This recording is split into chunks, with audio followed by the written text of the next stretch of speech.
हमारी साथे जोड़ाई गया है K9 क्लबना प्रमुख रमेशभाई कोठारी। आवा ज जर्मन शेफर्ड डॉगने રાખતા અને એવિડ ડોગ લવર મિતેશભાઈ ગોસ્વામી અને વેટરનરી ડોક્ટર કુલદીપભાઈ પટેલ, આપ ત્રણેયનું જીએસટીવીમાં સ્વાગત છે। સૌથી પહેલા તો રમેશભાઈ, આપને પૂછવા માંગીશ કે આ આખી ઘટના વિશે તમારું શું કહેવું છે? હવે આ વસ્તુ જે બની છે એમાં તમે જો તો ડોગ નાના બાળકને અટેક નથી કરવા જતો, એને નાના બાળકને ઓળખતો હતો, એના માટે એ એની જોડે રમવા માંગે। તમે જો તો એ એની પૂંછડી હિલાવે છે। અગર ડોગ જો એગ્રેસિવ થઈ જાત તો એના બાલ ઊભા થઈ જાય, પૂંછડી પણ કડક થઈ જાય અને અટેક કરે। પણ આ ડોગ એને અટેક નથી કરવા માંગ્યો, એ એને નજીક લેવા માંગે છે। પણ એમાં એના ભાઈને બીક લાગી જશે એટલે એ બાળકને બચ્ચાને હાથમાં લઈને આગળ જવા ગયો। તો પેલાને એમ થયું હશે કે આ મારાથી કેમ દૂર લઈ જાય છે, એટલે એને એના કપડાને દાંતના અંદર પકડ્યું હશે। હવે આના અંદર બધું મિસઅન્ડરસ્ટેન્ડિંગ થઈ ગયું છે। નોર્મલી કોઈ પણ ડોગ હોય તો આવી રીતે અટેક કરવા માટે બહુ વિચારીને કરે। એ અગર નહીં જાણતો હોય, કોઈ મોટું હોય અને અજાણ્યા વ્યક્તિને અટેક કરે, એના માલિકને બચાવવા માટે એ વસ્તુ અલગ છે। પણ આ તો નાનું બાળક છે જેને એ ઓળખતો હતો અને એ હંમેશા એને મળતો હતો, એટલે એને એમ હતું કે હું આ બાળકને મારી રીતે વહાલ કરું। જી મિતેશભાઈ, આપને પૂછવા માંગીશ કે આપ પોતે ડોગ લવર છો, તમારી પાસે આવા જર્મન શેફર્ડ ડોગ છે, તે પણ બબ્બે છે। આ ઘટના વિશે આપનું શું માનવું છે? તમારી સાથે ક્યારે આવો કોઈ કિસ્સો કે બનાવ બન્યો છે? મારી જોડે આવો બનાવ તો બન્યો નથી, પણ એકચ્યુઅલી હું જ્યાં સુધી જર્મન શેફર્ડ વિશે જાણું છું તો એ ગાર્ડ બ્રીડ છે, કે હંમેશા એ ગાર્ડિંગ કરવા માટે બ્રીડ હોય છે અને મોસ્ટલી ફેમિલીના કોઈ પણ મેમ્બર પર એ કોઈ દિવસ એટેક નથી કરતો, પણ એને કોઈ દિવસ ખુલ્લી લીશમાં તો લઈ જ ના જવાય બહાર। એના પર બહુ ટ્રસ્ટ ના મુકાય, કારણ કે આપણે એના પર ટ્રસ્ટ મૂકીશું પણ એ ડોગ અજાણ્યા વ્યક્તિ પર કોઈ દિવસ ટ્રસ્ટ નહીં મૂકે। બાજુમાં ઊભા રહેવા દેશે, એની બાજુમાં ઊભા રહો, એટેક નથી કરતો, એનો મતલબ એ નથી કે એ ડોગ તમારો ફ્રેન્ડ છે, ખાલી એના ફેમિલીવાળાનો જ ફ્રેન્ડ હોય છે, બીજા લોકો જોડે જલ્દી ફ્રેન્ડશિપ નથી કરતો। એટલે તમે એના પર ટ્રસ્ટ કરીને બાજુમાં ઊભા રહો છો પણ એ તમારા પર ટ્રસ્ટ નથી કરતો, તમારી ઘટના એને જરા પણ ડાઉટફુલ લાગશે તો એ તમને તરત એટેક તો કરશે જ। એટલે જર્મન શેફર્ડ ડોગ કોઈ પણ વખત લીશ વખત તો બહાર લઈ જ ના જવાય। હવે આ ડોગ અત્યારે જે નીચે ઘટના બની છે એની પર કોઈ લીશ જ નથી, કોઈ એનો માલિક ત્યાં હાજર જ નથી, એટલે ડોગ પણ કન્ફ્યુઝ થઈ જાય છે। આમાં જો જર્મન શેફર્ડ આ ડોગે એને એટેક કરવો હોત તો બહુ જલ્દી બેબીને ગળામાંથી કે ક્યાંથી બાઇટ કરતે, પણ એણે બાઇટ નથી કર્યું, પણ એ થોડોક મસ્તીમાં આવી ગયો છે અને મૂડમાં આવી ગયો છે ડોગ, એટલે જેથી કરીને માલિક કે કોઈ એની ઉપર નથી હાજર, જેથી એ એકદમ શું કહેવાય કે એકદમ કોન્ફિડન્ટમાં એને મસ્તીમાં ચડ્યો છે, તો એને ધમકાવવાની જરૂર હતી। એ જ ટાઈમે કોઈ માલિક એનો હાજર હોય તો કે બેસી જા કે આમ કર કે તો એ તરત કંટ્રોલમાં આવી જાત, પણ અત્યારે એને ખબર છે કે મને કંટ્રોલમાં લાવનાર કોઈ નથી એટલે મસ્તી કરે છે, એણે એટેક નથી કર્યો। બાકી જો એણે એટેક કર્યો હોત તો આ છોકરીનું બચવું મુશ્કેલ હતું, એટલે ડોગે એટેક તો નથી જ કર્યો, હાલમાં પણ મસ્તી કરી છે। અને મેઇન વસ્તુ તો એ છે કે કોઈ પણ ગાર્ડ બ્રીડ હોય ને એને લીશ વગર ઘરની બહાર કઢાય જ નહીં, અથવા એની પ્રોપર્ટીની બહાર તમે ડોગને લઈ જાઓ, એ બંગલામાં રહેતો હોય કે ફ્લેટમાં રહેતો હોય, એની પ્રોપર્ટીની બહાર તમે લઈ જાઓ એટલે ડોગ હંમેશા લીશમાં જોવો જોઈએ। સૌથી પહેલો પોઈન્ટ આ છે। અને જ્યારે પણ ડોગ આ એટેક કરે તો આપણે ડરવું ના જોઈએ।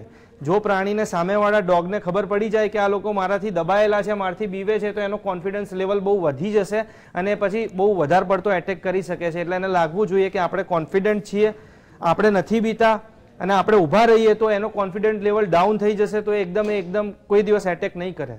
જી બિલકુલ। કુલદીપભાઈ, આપને પૂછવા માંગીશ, આપ ડોક્ટર છો અને આ ઘટના જે બની છે એક પેટ ડોગ સાથે બની છે, ઘરમાં રહેતું જે પાળતું કૂતરું છે એને આવું કર્યું છે। આ જો પરિણામ આવું ન હોત, બાળકી બચી ન હોત કે કદાચ તેને વધારે નુકસાન થયું હોત કે ડોગ ખરેખર મસ્તીમાં ન હોત અને તેણે આક્રમણ કર્યું હોત તો બાળકીને શું વધારે નુકસાન થઈ શક્યું હોત? પહેલી વસ્તુ એ કે જ્યારે ડોગ આપણો અહીંયા આગળ હોય છે ત્યારે પહેલી વસ્તુ એના વેક્સિનેશન ક્લિયર હોય છે, એટલે એ તો પ્રશ્ન ઊભો થતો નથી કે બાઇટ કરવાની અંદર એને કશું બી પ્રોબ્લેમ થાય।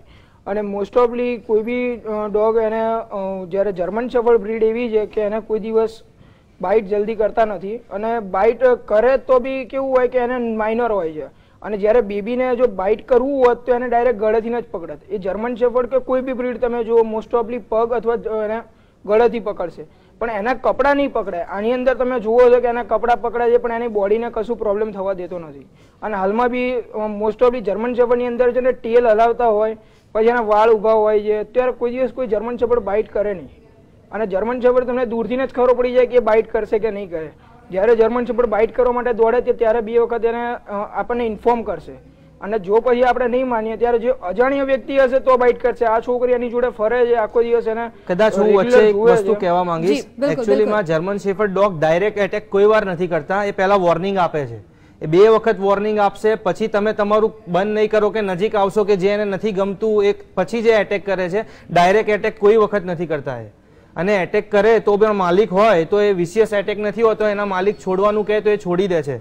જર્મન શેફર્ડની આ જ ખાસિયતના કારણે પોલીસ લોકો એને વધારે રાખે છે કે જ્યારે એટેક કરાવો હોય ત્યારે એટેક કરાયા પછી પોલીસ કમાન્ડ આપે છે કે છોડી દો, ત્યારે એટ અ ટાઈમ ડોગ છોડી દે છે. જી બિલકુલ. રમેશભાઈ, આપ ડોગ એક્સપર્ટ છો, આ વિશે આપ વધારે સારી રીતે સમજાવી શકશો કે જે જર્મન શેફર્ડ ડોગ હોય છે તેનું બિહેવિયર કઈ રીતે ટ્રેન કરવામાં આવે છે, તેને ક્યાં સુધી કોઈના ઉપર એટેક કરવાની કે કોઈને બચાવવાની કે ઘરના લોકો સાથે કઈ રીતે બિહેવ કરવું, અજાણ્યા વ્યક્તિઓ સાથે કઈ રીતે બિહેવ કરવું, તેની ટ્રેનિંગ કઈ રીતે અપાતી હોય છે?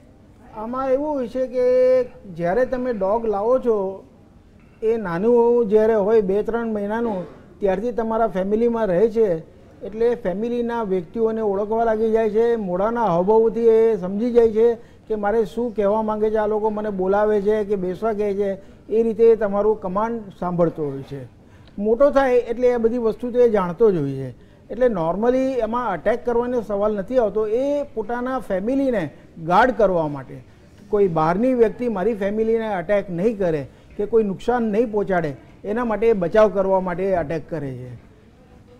જી બિલકુલ. કુલદીપભાઈ, આપને પૂછવા માંગીશ કે જર્મન શેફર્ડ ડોગ આપે કહ્યું કે જ્યારે એની પૂંછડી પટપટાવતો હોય ત્યારે તે હુમલો કરવાના મૂડમાં બિલકુલ નથી હોતો, પણ એવું ક્યારે જાણી શકાય? માની લો કે જે લોકો ઘરમાં તેની સાથે રહે છે તેમને કદાચ ખ્યાલ હશે કે ક્યારે એક ડોગને ગુસ્સો આવે છે, પણ અજાણ્યા લોકોને ક્યારે આવી કોઈ ઘટના બને ત્યારે કઈ રીતે જાણી શકાય કે કૂતરો છે ગુસ્સામાં નથી પણ મસ્તી કરી રહ્યો છે, અથવા તો પછી કઈ રીતે જાણી શકાય કે તે ખરેખર એટેક કરવાનો છે? એકચ્યુઅલીમાં જ્યારે જર્મન શેફર્ડ બ્રીડ એવી છે કે એને તમે ગમે ત્યારે બી તમે રોડ ઉપર લઈને જાઓ ત્યારે પહેલા તો લીશ બાંધેલી હોય. બીજી વસ્તુ કે તમે અત્યારે રોડ ઉપર લઈને જઈ રહ્યા છો અને કોઈ બી ડોગ તમારી સામે જુએ છે, બરાબર, તો તમારે એને જ્યારે સામે જુએ ત્યારે એ અવાજ કરે છે. અવાજ કર્યા પછી તમે જો એની નજદીક જેટલું જવાનો ટ્રાય કરશો એટલું એ તમને વધારે પેલું કરશે.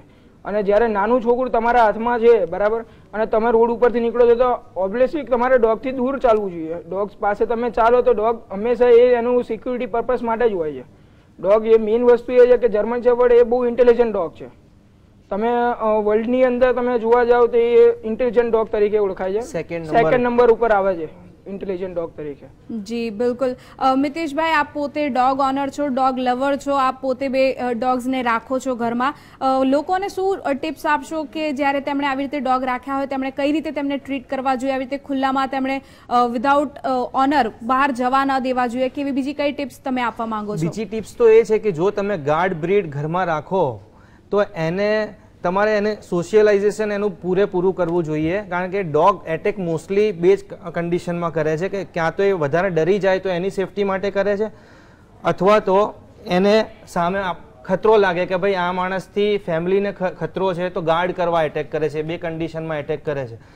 તો જેથી કરીને ડોગ નાનું હોય ને ત્યારેથી જ એને અજાણ્યા લોકોને આપણે મળાવવા જોઈએ, કારણ કે આપણે ઘર લઈને બેઠા છીએ, ઘરમાં મહેમાન આવે, આજુબાજુવાળા આવે, તો ડોગ નાનો હોય ને ત્યારે એને એલાઉ કરવા જોઈએ, અજાણ્યા માણસ જોડે રમાડવા દેવો જોઈએ ડોગને.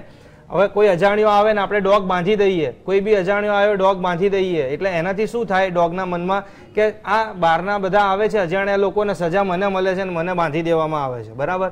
એવું ના થવું જોઈએ. પહેલેથી એને અડવા દેવા જોઈએ, તો એ સોશિયલાઇઝ થઈ જશે પ્રોપર, તો એને ખબર પડશે કે આ નોર્મલ ઘટના છે, તો એટેક નહીં કરે. પણ દર વખતે કોઈ પણ નવા માણસ આવે ને આપણે એને મળવા જ ના દઈએ નવા માણસને, તો એના મગજમાં નવા માણસ પ્રત્યે ગુસ્સો વધતો જશે. એને એમ થશે કે આ ક્યાં ઘરમાં આવ્યો ને મને સજા મળી કે બાંધી દેવો પડ્યો, એટલે એ છે ને વોર્ન કરશે, એટલે ઘરમાં નહીં ઘૂસવા દે બીજાને. અને તે છતાં પછી એની મિસઅન્ડરસ્ટેન્ડિંગ વધતી જાય, એટલે પછી કોઈક વખત એ આ રીતે એટેક કરે. એટલે મોસ્ટલી હું તો એવું માનું છું કે બચ્ચું નાનું હોય ત્યારથી જ એને અજાણી સ્થળ પર લઈ જવો જોઈએ, જ્યાં બહુ જ બધી પબ્લિક હોય, ગાર્ડનમાં એવી રીતે લઈ જઈને બેસાડી રાખવો જોઈએ કે એકદમ એના મગજમાં બધું નોર્મલ થાય કે આ તો અહીંયા પબ્લિક રહે છે, એ બધી મને નુકસાન નથી પહોંચાડતી, એ બધા પોતપોતાના કામ કરે છે, એટલે એનો કોન્ફિડન્ટ વધશે અને એની માણસો પ્રત્યેની બીક દૂર થઈ જશે, જેથી કરીને એટેક નહીં કરે. કારણ કે જો મોસ્ટલી ડોગ ડરીને જ એટેક કરતા હોય છે, એના રક્ષા માટે પહેલા એટેક કરતા હોય છે, અને એવું લાગે કે આ માણસ ઘરમાં ઘૂસી ગયો છે મારા, એટલે બી જાય, પછી એની જોડે ભાગવાની કોઈ જગ્યા ના વધે, એટલે એ પછી છેલ્લે એટેક કરશે, કારણ કે એની જોડે બીજો કોઈ ઓપ્શન નથી. પણ જો એ કોન્ફિડન્ટ ડોગ થઈ જાય, એને ખબર છે કે આ ભાઈ મને નુકસાન કરવા નથી આવ્યો, તો એ નોર્મલ બિહેવ કરશે, એટેક નહીં કરે, વોર્નિંગ બી નહીં આપે. ઘણી વખત ડરેલો ડોગ વોર્નિંગ આપે એટલે સામેવાળો પાછું નવું કરે કે હટ ચૂપ થઈ જાય, આમ પાછળ કરવાનું, અને જો પછી પેલો પાછળ ભાગે કે ઊંધું ભાગે તો પેલાનું કોન્ફિડન્ટ વધી જાય, એને એમ થઈ જાય કે હા મેં બાર્ક કર્યું ને મેં આને ગ્રોલિંગ કર્યું એટલે આ ભાગે છે, એટલે પેલો એ વધારે પડતું એવું વર્તન કરે, એટલે આ મિસઅન્ડરસ્ટેન્ડિંગમાં જ આ રીતની ઘટના થતી હોય છે. જી બિલકુલ, મતલબ મિતેશભાઈનું કહેવું છે કે પાલતુ ડોગને પણ તમારે એક નાના બાળકની જેમ સોશિયલાઇઝ થતા શીખવવું જોઈએ, જેથી તે બીજા માણસો સાથે પણ બહુ સારી રીતે બિહેવ કરી શકે. રમેશભાઈ, આપને પૂછવા માંગીશ કે કૂતરું જે છે એને એક વફાદાર પ્રાણી ગણવામાં આવે છે, અને ઘણા લોકો તેને ભારતમાં જ નહીં વિદેશમાં ને બધી જગ્યાએ તેને ઘરમાં પાડીને રાખતા હોય છે. આવા સંજોગોમાં જ્યારે સામાન્ય વ્યક્તિ કે જેમને ખ્યાલ નથી હોતો કે કઈ રીતે બિહેવ કરવું જોઈએ કૂતરાઓ સાથે, જાગૃતિ લાવવાની જરૂર છે કે કૂતરાઓ હંમેશા એટેક નથી કરતા હોતા, તે માણસોને નુકસાન નથી પહોંચાડવા માંગતા હોતા, આના વિશે લોકોને શું મેસેજ આપવા માંગો છો આપ?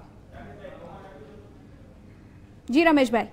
હવે આમાં એવું છે કે જે લોકો નથી પાળતા કૂતરા અને જેના મગજના અંદર એક વહેમ છે કે આ જાનવર મને કટશે, એ વહેમને તમારે દૂર કરવા માટે એને સહયોગ આપીને બતાવવું પડે કે જો તમારા ગલીના કે તમારા ઘરના નીચે જે બીજા કૂતરા હોય છે જે પાલતુ ઘરના નથી, એ પણ કોઈ દિવસ તમને અટેક કરવા નથી આવતા, એટલે તમારે પણ એને છંછેડવાની જરૂર નથી. તમે પ્રેમથી એની આગળથી ચાલી જાઓ કે પ્રેમથી ઊભા રહો ત્યાં આગળ, તો તમને કોન્ફિડન્સ વધશે કે આપણને કંઈ કરતો નથી.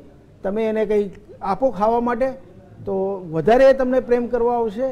આવી રીતે તમારા મગજમાંથી આનો ડર નીકળી જાય છે. આ જાનવર જે છે એ વફાદાર એના માટે જ કહેવાય છે કે એ બિચારો કોઈ દિવસ ભૂલતો જ નથી.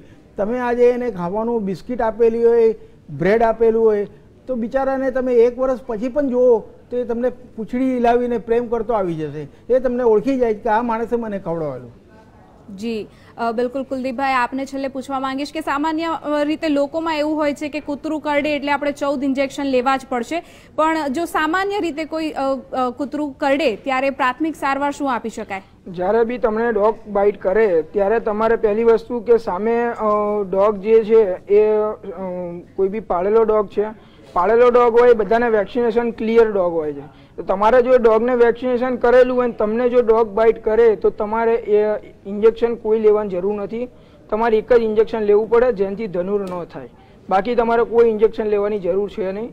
અને બીજી વસ્તુ, જ્યારે તમારી જોડે ડોગ નાનું હોય પપી, ત્યારે ફર્સ્ટ ટાઈમ જે વેક્સિનેશન કરવામાં આવે છે એ 18-1 અને એન્ટી રેબિસ કરવાનું હોય છે. એના દર વર્ષે એને ઇન્જેક્શન રિપીટેશન કરવાનું હોય છે. એ તમારે રેગ્યુલર કરેલું હોય તો ડોગને તમને બાઇટ કરે તો તમને કશું જ પ્રોબ્લેમ થતો નથી. એ 100%ની વાત છે.